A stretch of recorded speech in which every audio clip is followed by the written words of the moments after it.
Let me share with you something that I see in the youth group, but I also see in the church at large, individual congregations. Because we have dumbed down the gospel, because we're not preaching the true gospel, and we are using carnal means to attract people. If you use carnal means to attract men, you're going to attract carnal men. And you're going to have to keep using greater carnal means to keep them in the church. So what has happened is this. We have these large churches filled with many unconverted carnal people. But in those churches, we also have this small group of people that honestly want Christ, and they honestly want His Word, and they honestly want to be transformed. They don't need anything else. All they need is true worship of the true God and Scripture being preached to them and lived out before them. That's what they want. Now, I want to tell you the great sin of the American pastor, and this has got me in a lot of trouble, but it's true. This small group of converted people in that local church, all they want is Jesus. And all they want to do is the right thing. They want purity, they want truth, they want Christ. But the pastor, in order to keep this larger group of unconverted people, he caters to them.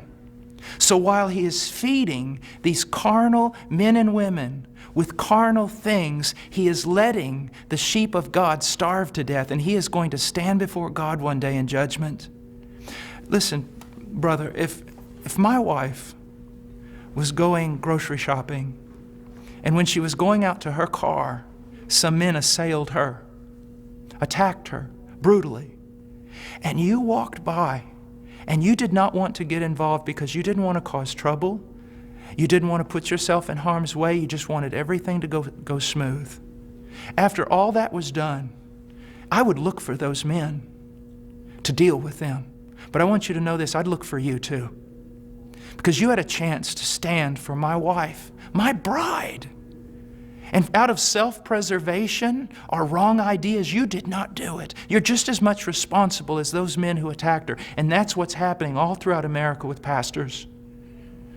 It's the bride of Christ. There are sheep in all these churches, many of them, even churches that seem somewhat heretical in places. You'll usually find a group of people who truly want Christ, but the leadership is catering to the carnal and letting the bride of Christ starve to death, impoverished.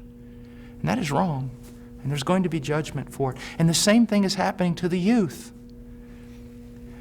I know young people that say, you know, Brother Paul, I listen to you all the time. And I said, well, what about your church? He goes, well, they don't preach this. It's not what the other young people want. And so they give them what they want. I'm starving to death. A little child of God, it would be better that a millstone be tied around your neck than you cause this little one to stumble.